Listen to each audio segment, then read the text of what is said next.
ഇന്നലകളിൽ ഭാഗം 25. ചെപ്പെടുത്ത് സിന്ദൂരം തൊട്ട് തിരിച്ചു വെക്കാൻ നേരമാണ് കഴുത്തിൽ നിന്ന് താലിമാല പൊട്ടി ഊറുന്നത്.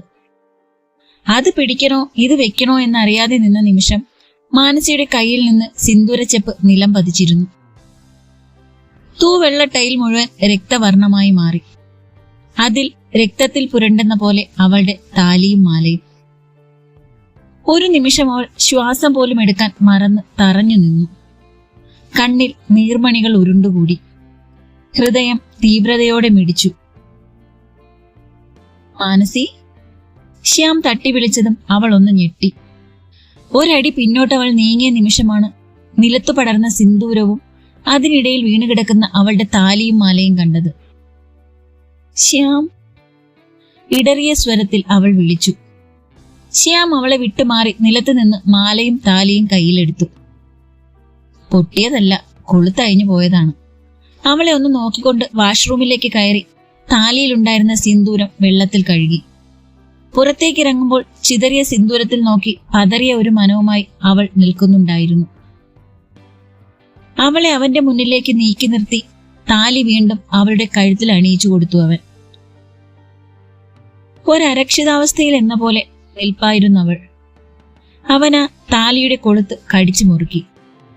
ഇനി ഒരിക്കലും അതാ കഴുത്തിൽ നിന്ന് വേർപെട്ട് വീഴരുതെന്ന പോലെ.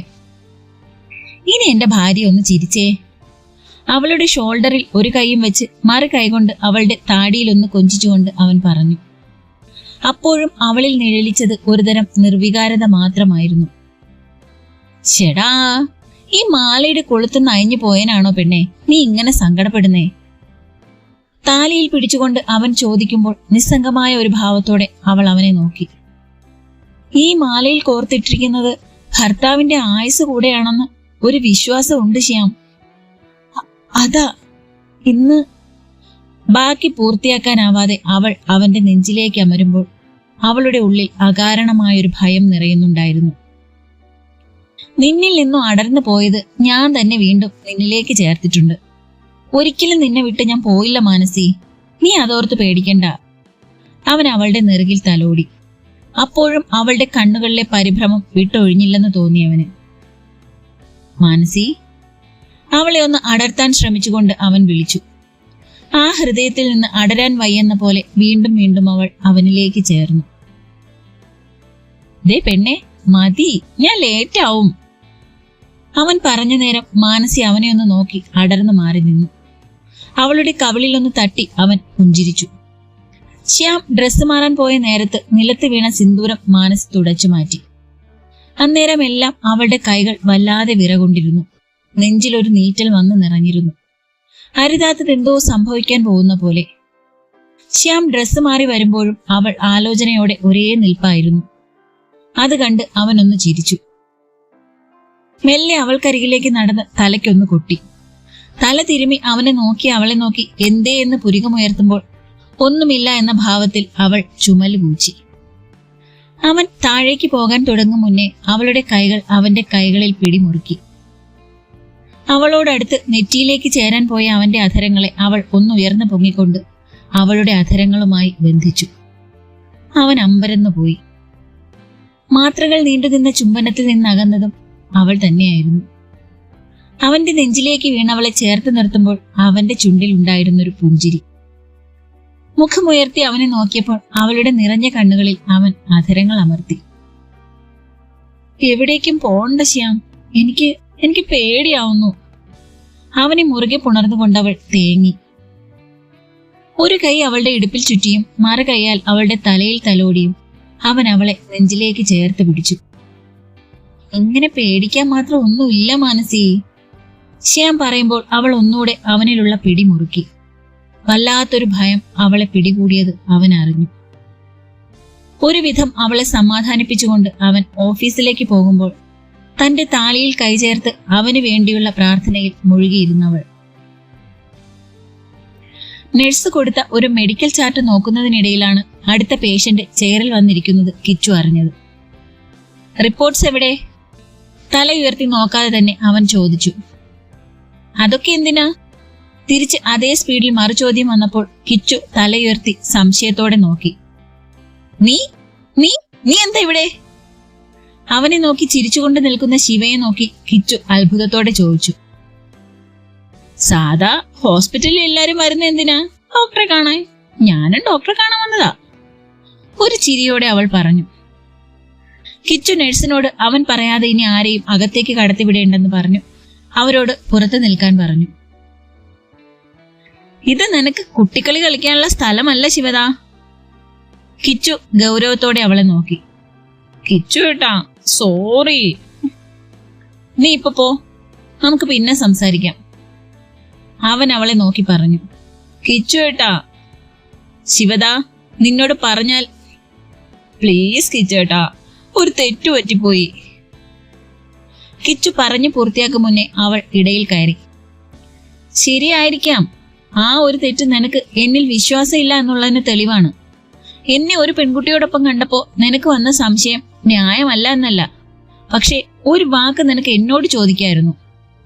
അതിനു പകരം നീ പറഞ്ഞത് എന്തായിരുന്നു എന്ന് ഒന്ന് ഓർത്തു നോക്ക്. നിനക്ക് വെറുപ്പാണ് എന്നെന്ന്, അല്ലേ? ഹൃദയം എന്ന് പറയുന്ന ഒന്ന് എനിക്കും ഉണ്ട് ശിവദാ. ഒരു വാക്ക് എന്നോട് ചോദിച്ചിരുന്നെങ്കിൽ.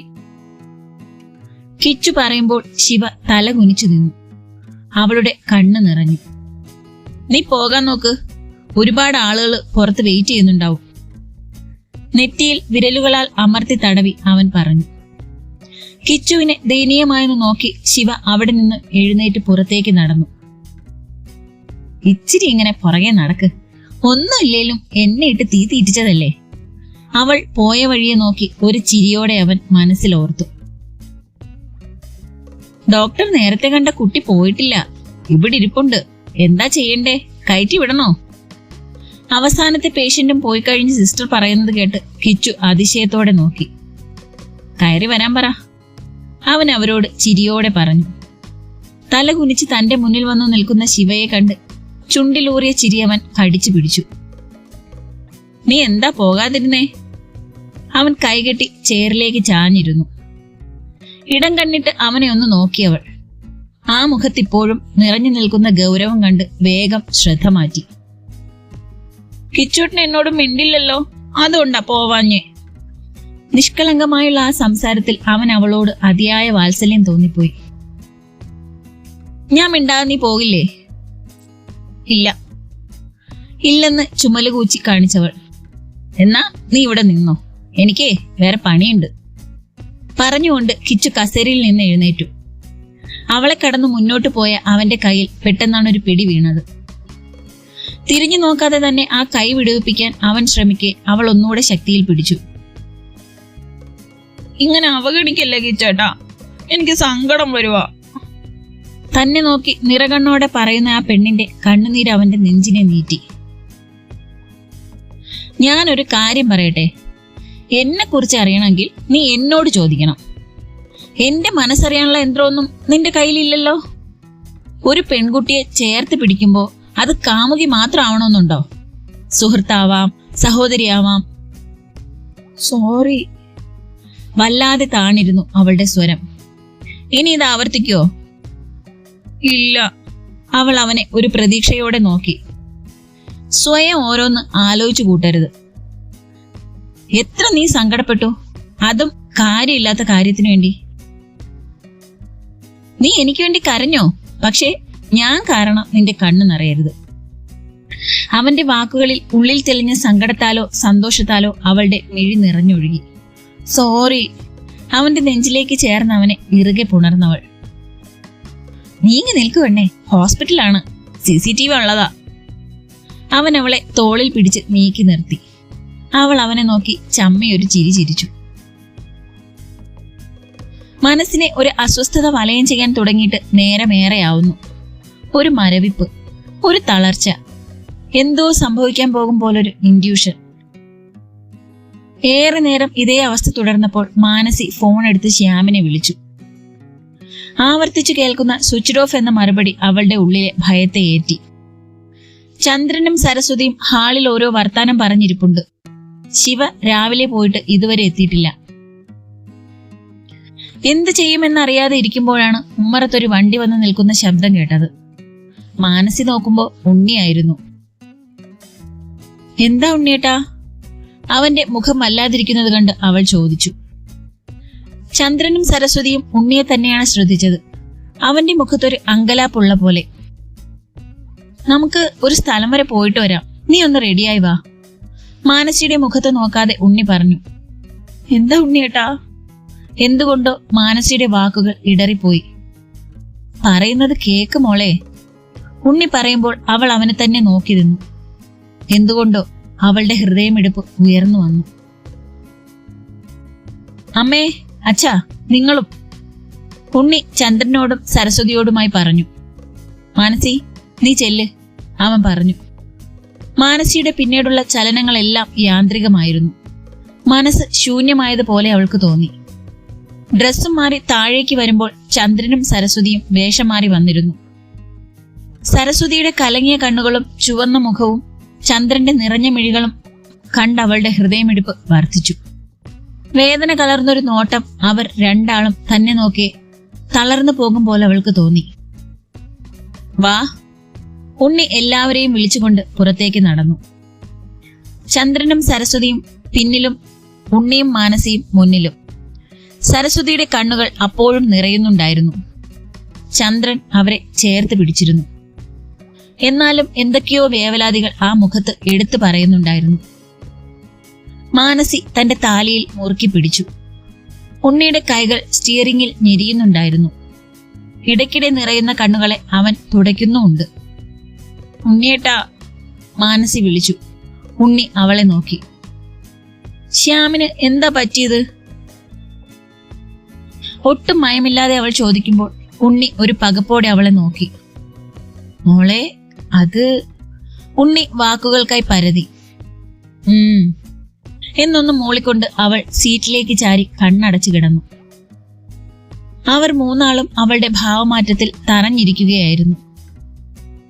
അവളെ ഒന്ന് വീണ്ടും നോക്കിക്കൊണ്ട് അവൻ വണ്ടിയെടുക്കുമ്പോൾ ചിതറിപ്പോയൊരു മനസ്സുമായി പ്രതിയടഞ്ഞ പോലെ മാനസിയിരുന്നു. വണ്ടി ഹോസ്പിറ്റലിന് മുന്നിൽ നിർത്തിയപ്പോൾ സരസ്വതിയും ചന്ദ്രനും ഇറങ്ങി. പിന്നാലെ മാനസിയും. ഇറങ്ങിക്കഴിഞ്ഞ് കാറിന്റെ ഡോർ അടച്ച് ആ ഡോറിലേക്ക് അവളൊന്ന് ചാരി നിന്നു. കാലുകൾക്ക് ബലം നഷ്ടപ്പെടും പോലെ അവൾക്ക് തോന്നി. ഒരടി ചലിക്കാനാവുന്നില്ല. ഉള്ളിൽ അലറി വിളിച്ച് കരയുന്നുണ്ടെങ്കിലും അവളുടെ മിഴികളിൽ നനവൂറിയില്ല. ശബ്ദം പുറത്തു വന്നില്ല. മോളെ. ചന്ദ്രൻ അവളെ ചേർത്ത് പിടിച്ചു. ഒരു കൈയാൽ അവളെയും മറു കൈയാൽ സരസ്വതിയെയും ചേർത്ത് പിടിച്ച് ചന്ദ്രൻ അകത്തേക്ക് നടക്കുമ്പോൾ പതറിപ്പോകാതെ പിടിച്ചു നിൽക്കാൻ കഴിയണേ എന്നൊരു പ്രാർത്ഥന മാത്രമേ അയാൾക്കുണ്ടായിരുന്നുള്ളൂ. ചന്ദ്രന്റെ കൈകൾക്കുള്ളിൽ ഒതുങ്ങിക്കൂടി ഒരു പാവയെ പോലെ നടന്നു വരുന്ന മാനസിയെ വേദനയോടെ നോക്കി നിൽക്കുകയായിരുന്നു ശ്വേതയും മഹിയും. ആരെയും ശ്രദ്ധിക്കാനോ ചുറ്റും സംഭവിക്കുന്നത് എന്തെന്നറിയാനോ കഴിയാത്തൊരു മാനസികാവസ്ഥയിലായിരുന്നു മാനസി. ICUവിന്റെ ഫ്രണ്ടിലിരിക്കുന്ന ചെയറിലൊന്നിൽ ചാരുവിനോട് ചേർന്ന് കരഞ്ഞു തളർന്ന ഇരിപ്പായിരുന്നു ശിവ. അകത്ത് ഡോക്ടറിനൊപ്പം കിച്ചുവും ഉണ്ടായിരുന്നു. ഡോക്ടർ പുറത്തേക്ക് വന്നതും ചന്ദ്രനും മഹിയും ഡോക്ടർക്ക് അടുത്തേക്ക് ചെന്നു. ക്രിട്ടിക്കൽ ആണ് കണ്ടീഷൻ. ഒരു മേജർ സർജറി വേണം. തലയിലെ മുറിവ് ഡീപ്പ് ആയതുകൊണ്ട് ഹെവി ബ്ലഡ് ലോസ് ഉണ്ട്. ഇമ്മീഡിയറ്റ് ആയിട്ട് AB നെഗറ്റീവ് ബ്ലഡ് അറേഞ്ച് ചെയ്യണം. ഒരു കുപ്പി ഇവിടുത്തെ ബ്ലഡ് ബാങ്കിലുണ്ട്. 3 കുപ്പി കൂടി എത്രയും പെട്ടെന്ന് എത്തിക്കണം. നേരം വൈകുന്നതിനനുസരിച്ച് ആളുടെ കണ്ടീഷൻ വർസ്റ്റ് ആകും. ഡോക്ടർ പറയുന്നത് അത്രയും ഒരു ഞെട്ടലോടെയാണ് എല്ലാവരും കേട്ടത്. എല്ലാവരുടെയും നോട്ടം ഒരുപോലെ പോയത് മാനസിയിലേക്കായിരുന്നു. ചന്ദ്രനെ വിട്ടുമാറി അവൾ ICUവിന്റെ വാതിലിനരികിലേക്ക് നടന്നു. എല്ലാവരുടെയും മിഴികൾ അവളിൽ തറഞ്ഞു നിന്നു. ഗ്ലാസ് ഡോറിൽ നെറ്റിമുട്ടിച്ച് ചില്ലിനിടയിലൂടെ അവൾ അവനെ നോക്കി. ജീവന് വേണ്ടി മല്ലിടുന്ന അവനെ ഒന്നേ നോക്കിയുള്ളൂ അവൾ. ഹൃദയം ഒരു നിമിഷം കൊണ്ട് നിലച്ചു പോയ പോലെ തോന്നി അവൾക്ക്. ഓരോ നിമിഷവും ശ്വാസമെടുക്കാൻ കഴിയാതെ വിമ്മിഷ്ടപ്പെട്ടുകൊണ്ട് ഒരു ചതുപ്പിലേക്ക് ആഴ്ന്നു പോകും പോലെ. തുടരും. അടുത്ത പാർട്ടുമായിട്ട് അടുത്ത ദിവസം കാണാട്ടോ.